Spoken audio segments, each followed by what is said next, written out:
This week on Jerusalem Dateline, CBN News exclusive interview with U.S. Secretary of State Mike Pompeo.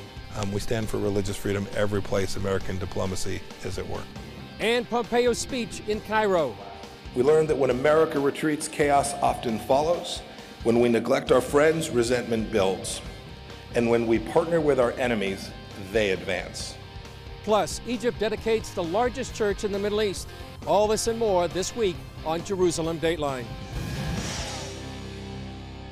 Hello and welcome to this edition of Jerusalem Dateline. I'm Chris Mitchell, coming to you this week from Cairo, Egypt, where U.S. Secretary of State Mike Pompeo delivered a major address to tell the world the role America will play in the Middle East. He did it just before reports of U.S. troops pulling out of Syria.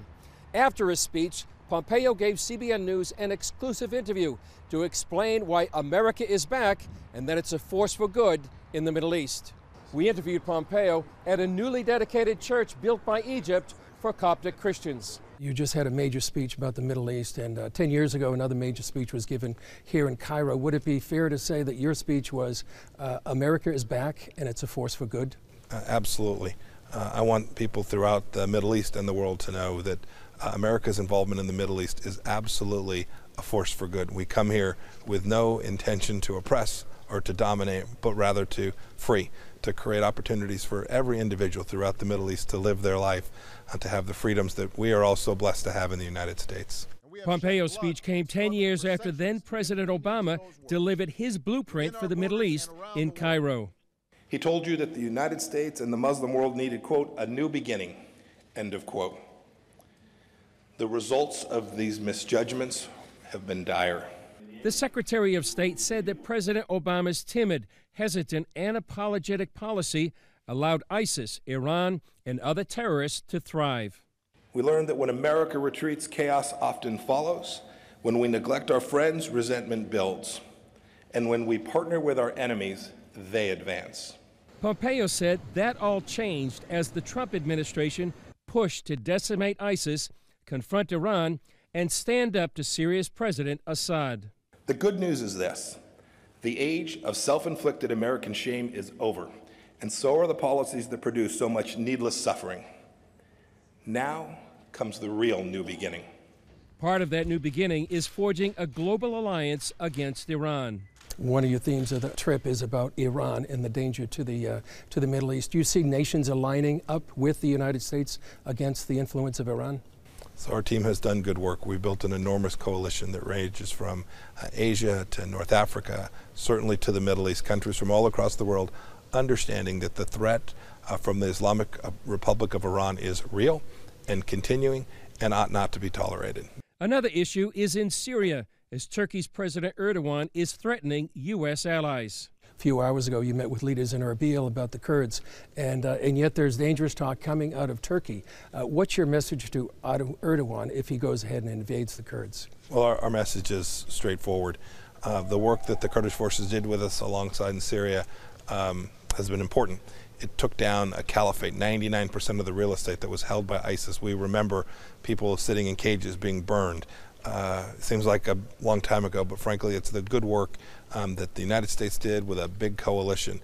And we'll work with the Turks to make sure that there's security for them as well, and that the Kurdish people in Syria are indeed protected. What about the Christians in the region? They have an appeal that they won't be eradicated, that Christianity won't be eradicated. What's your message to those Christians? That America is with them. Christianity is at the heart of the history of this place here in the Middle East.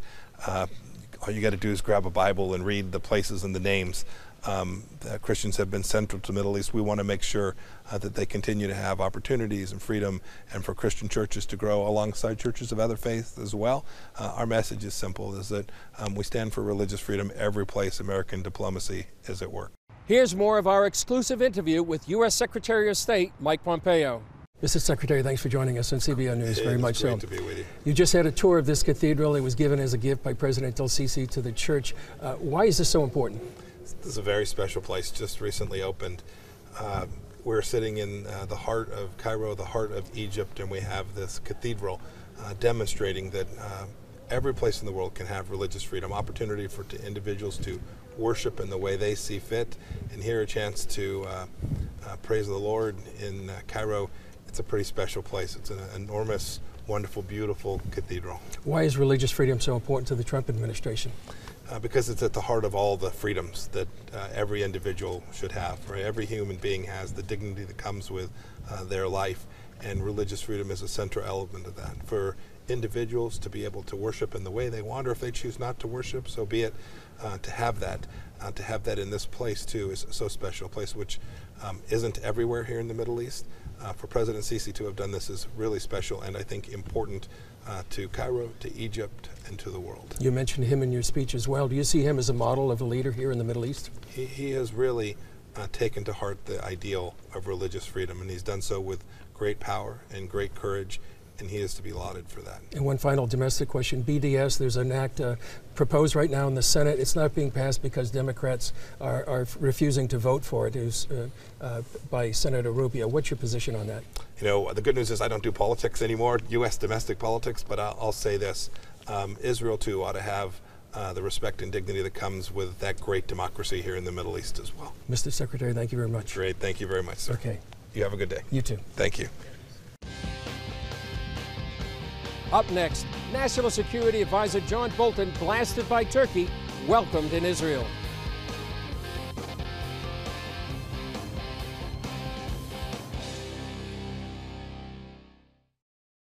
God Almighty is a God of blessing. He always wants to bless His people. But how do you get that blessing? And what principles will unlock that secret?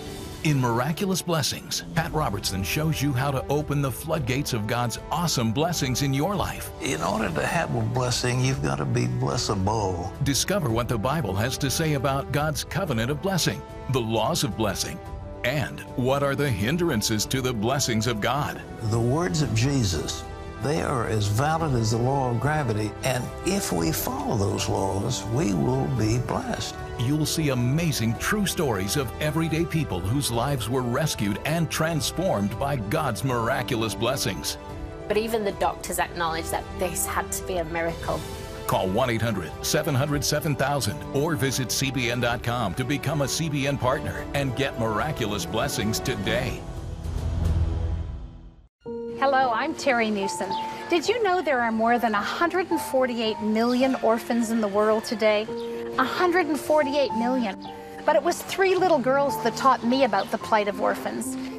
My husband and I spent nearly a month immersed in the daily activities of a Ukrainian orphanage as we waited to adopt 3 sisters. I saw firsthand the utter loneliness, the pain of rejection, and the overwhelming desire to be loved. That experience changed me forever. And out of it grew a ministry from my heart called Orphan's Promise. Today, we're helping orphans and vulnerable children in more than 50 countries worldwide. Thousands of children are now in safe homes. They're being educated, and they're learning life skills. I'm asking you to join with me and become family to these children. Will you call the number on your screen right now? Because every child deserves a chance to be happy.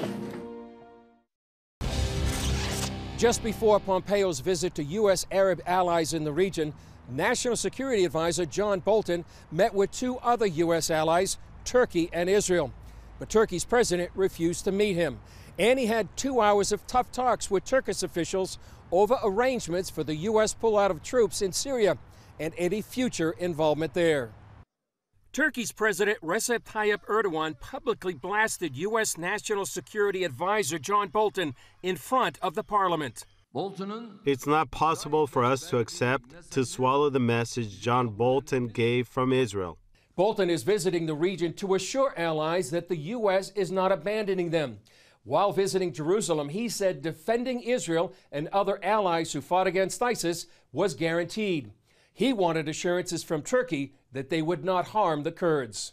John Bolton has made a very serious mistake. Whoever thinks like this is also mistaken. We can't make any concessions in this regard, and those involved in a terror corridor will receive the necessary punishment. On CBN's Faith Nation program, Chief International Correspondent Gary Lane said everyone is vying for power. Everyone is jockeying for position in Syria at this time because the war is winding down. ISIS has pretty much been defeated, so have other militant groups. Initially, President Trump said he would pull 2,000 U.S. troops out of Syria within 30 days. But after strong objection from Middle East allies and others, he's backed down. We will be leaving at a proper pace, while at the same time continuing to fight ISIS and doing all else that is prudent and necessary.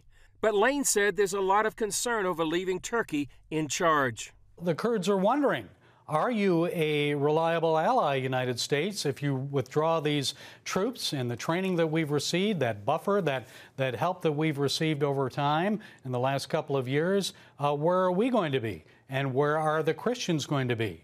But senior Kurdish official Badran Jia Kurd said the Kurds haven't heard directly from the U.S., only through the media. We're waiting for clarification from the U.S. administration regarding these statements. This shows that the U.S. has a plan in this direction, but it's not clear to us. But now there is a reality that Bolton acknowledged that Turkey is killing the Kurds and are annihilating them, and Bolton wants guarantees. Turkey has fought the Kurds for decades. Erdogan said it's a lie that Turkey would target the Kurds in Syria, but said the military preparations to attack what he calls Kurdish terror groups are nearly complete. It's not clear how Erdogan's declaration will affect the pullout, but for now it appears that U.S. troops aren't going anywhere. National Security Advisor John Bolton also visited Israel to calm fears about the U.S. pullout of troops from Syria, and he heard that Iran is Israel's biggest concern. CBN News Middle East correspondent Julie Stahl has that story. U.S. National Security Advisor John Bolton met with Israeli Prime Minister Benjamin Netanyahu. Prime Minister, under your leadership with President Trump, we now have the best U.S.-Israel relationship in our history. On our side, we're certainly determined to continue that. Bolton arrived against the backdrop of President Trump's decision to pull 2,000 U.S. troops out of Syria. Right on your border, we have the problem of the conflict in Syria. We're going to be discussing the president's decision to withdraw, but to do so from northeast Syria in a way that makes sure that ISIS is defeated and is not able to revive itself and become a threat again. The announcement created concern in Israel and fear among U.S. ally, the Kurds, who have fought against ISIS. But Bolton said the U.S. would take care of its friends. And to make sure that the defense of Israel and our other friends in the region is absolutely assured. And to take care of those who have fought with us against ISIS and other terrorist groups. Netanyahu thanked Bolton for President Trump's support for Israel and offered to show him Israel's northern border with Syria along the Golan Heights. The Golan Heights is tremendously important for our security, and I think that when you're there, you'll be able to understand perfectly why we'll never leave the Golan Heights and why it's important that all countries recognize Israel's sovereignty over the Golan Heights. Israel captured the Golan Plateau during the last 2 days of the 1967 Six-Day War. Now, Iran is trying to take up positions along that border. Iran has ambitions to build a huge, I would call it a highway, across Syria and across Iraq so that it can move troops from the Iranian border into Syria, towards Lebanon and the Golan Heights. Former Israeli ambassador to the UN, Dori Gold, says that's not good for Israel.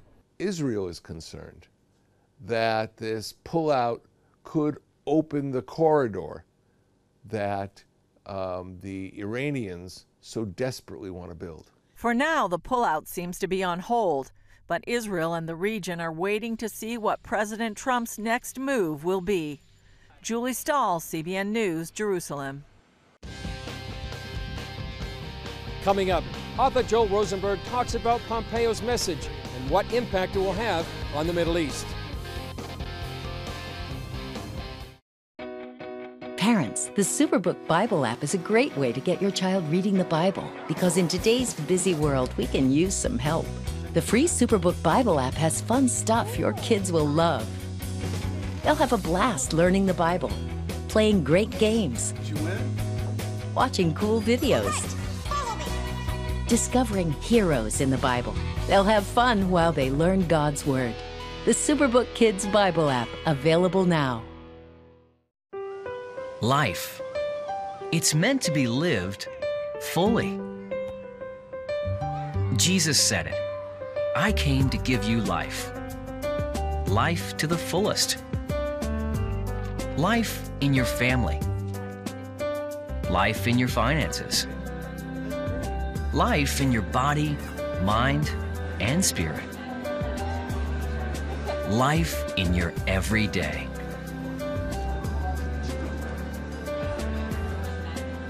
At CBN.com, we're taking what Jesus said seriously. We're here to help you discover life.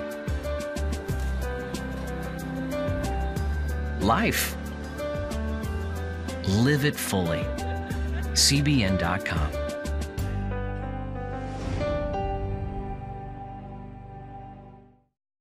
We had 4 jobs that didn't go right, but we didn't waver in our faith. That's when God put on my heart that we needed to do the well. Within a couple of days, we got an insurance refund check that we had no idea was coming. And here we are, this year, it's just boom. You go out and help other people and you get rewarded for it. Get Pat Robertson's latest teaching, Miraculous Blessings. Best-selling author and Middle East analyst Joel Rosenberg was also here in Cairo to hear U.S. Secretary of State Mike Pompeo's major address. I talked with Rosenberg about what this will mean for the Middle East. Joel, today was a major speech by the Secretary of State Mike Pompeo. We were there at the church as well, the church that President el-Sisi built for the Coptic Church. What is your analysis right now of the speech itself?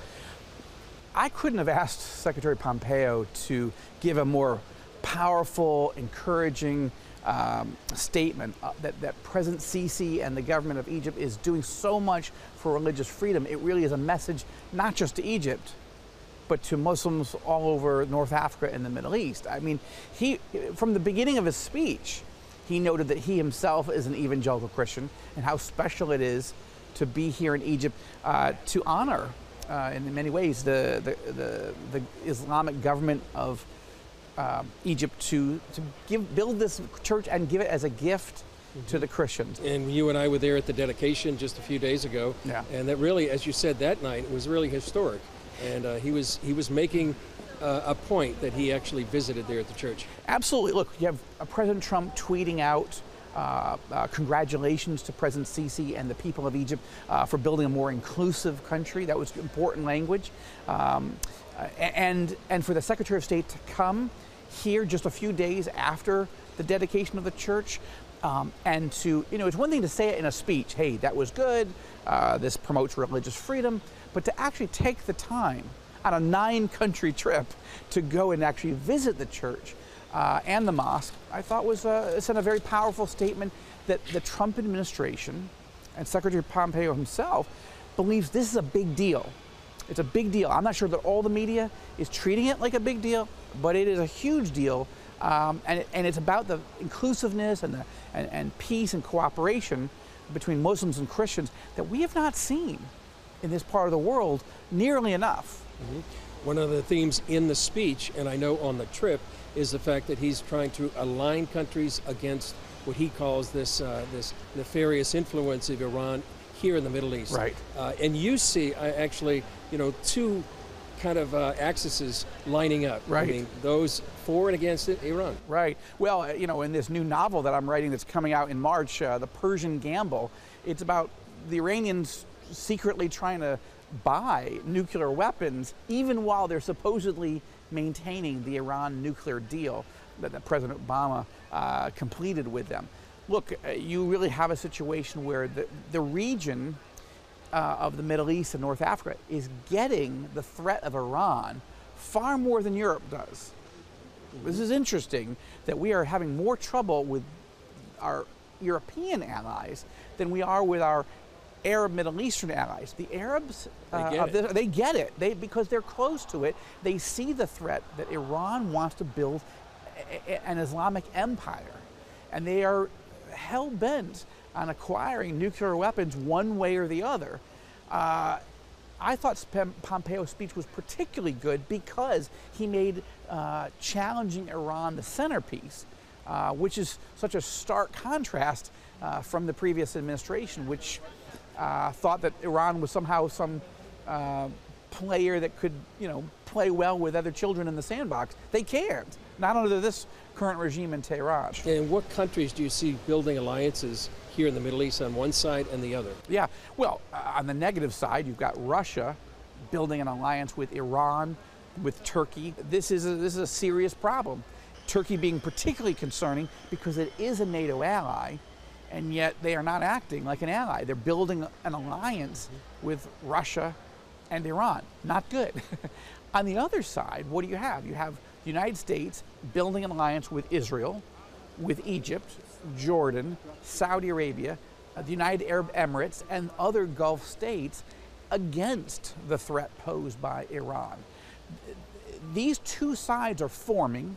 I would say they're not fully formed alliances, but you've got basically a Western alliance that's the positive one, led by the U.S., and then you've got the Eastern alliance with Russia, Iran, and Turkey, which is, I think, really bodes ill, the danger for the United States and our allies. Yeah, and finally, Joel, how can people be praying about what's going on in the Middle East? Because it affects not only the region, but it affects the world. The Christians here in Egypt are very encouraged. Yes, they've got huge problems. It's a country that's trying to make a lot of changes. But we met with 36 senior Egyptian Christian leaders, Orthodox and Protestant. They're feeling encouraged. They're seeing their president fighting terrorism, fighting extremism, and building the biggest church in the Middle East, and they're encouraged. And as we've traveled in the region as evangelicals, we're hearing other Christian communities feeling encouraged. But there is, it's the Middle East. Bad things have happened. Bad things will continue to happen. So we've got to stand with our Christian brothers and sisters, but also we've got to pray that this alliance on the good guy side between Israel, Egypt, Jordan, Saudi, the Emiratis, the Gulf states, and the United States at the lead, that this really solidifies. Because if that happens, lots of good can come of it.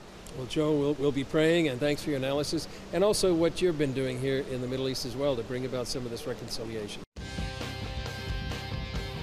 Still ahead, Muslim Egyptian President El-Sisi dedicates one of the largest churches in the Middle East.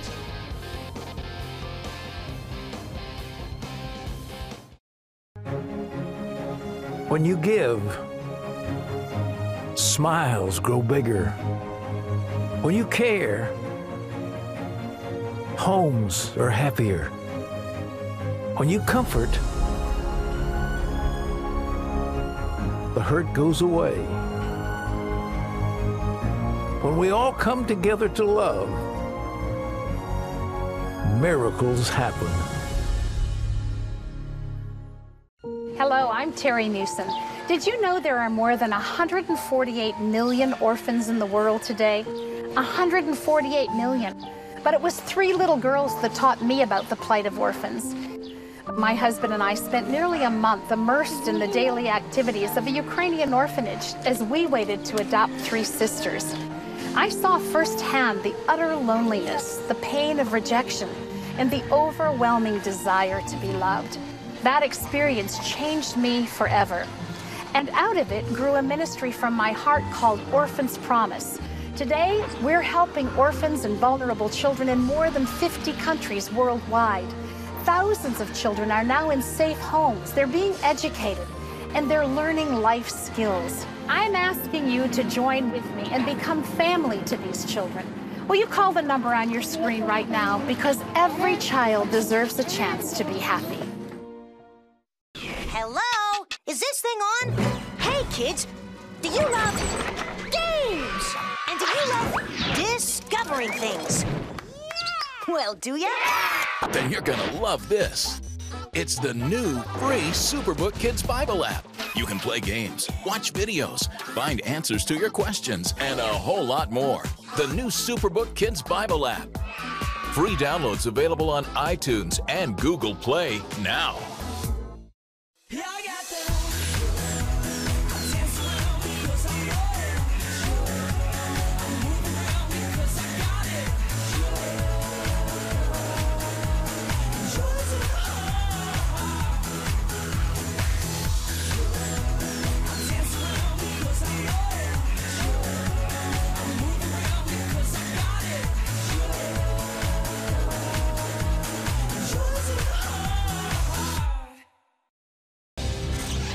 Christians in Egypt celebrated the birth of Jesus Christ in January. Christmas 2019 will be remembered for the dedication of the largest church in the Middle East. Take a look. At Christmas Mass, Egypt's Coptic Pope inaugurated the Nativity of the Christ Cathedral, with the president joining the celebration. The building is a gift to the church from Egypt's President El-Sisi. He commissioned the construction of the cathedral in 2017 to be part of the new administrative capital outside of Cairo. And he said he wanted the church, the new church, to be a message of peace and love to the world. Joel Rosenberg led a delegation of evangelicals here for the dedication. I think what we've seen here is historic. I really think it's a game changer that a Sunni Arab Muslim president of the world's largest Arab country has built a church, the largest in the Middle East, and given as a gift to the Christians of Egypt. We've never seen anything like it in all of history, and I think President Sisi is sending a message not just to his own people, but to all Muslims. Muslims and Christians can live in unity and coexistence. That's an extraordinary development. In a tweet, President Trump praised El-Sisi for moving his country to a more inclusive future. Johnny Moore agrees, seeing him leading a new spirit movement in the Middle East. You know, there's a verse in the Bible, that says what the enemy meant for evil, God uses for good. And the horrific terrorism of the last decade, at its height in 2014 and 2015 with ISIS, what it has done is it has created fertile ground for a new spirit of tolerance to rise across the region, and you have leaders who are facilitating that. Reverend Andrea Zaki, president of the Protestant churches here, says the Egypt portrayed in the media is not the whole story. I think Egypt is moving. Changes is not like a computer. Click, you have a new screen in a second. Culture, customs, nations, economy, all of these are taking long time, but you can feel and see and touch the changes. The group also met with Pope Tadros, the head of the largest Christian church in the Middle East, and with evangelical leaders. They shared the same story. And the answer that they give us time and time again repeatedly is we have challenges, but the situation is so much better than it was under Sadat, under Mubarak, under the Muslim Brotherhood for sure. We're encouraged, but we're going to keep pressing for even more change. Well, that's all for this edition of Jerusalem Dateline, coming to you this week from Cairo. Remember to pray for leaders in the region like U.S. Secretary of State Mike Pompeo for wisdom and for protection for many of the Christians here in the region at this critical time. Well, thanks for joining us. Remember, you can follow us on Facebook, Twitter, Instagram, and YouTube. I'm Chris Mitchell. We'll see you next time on Jerusalem Dateline.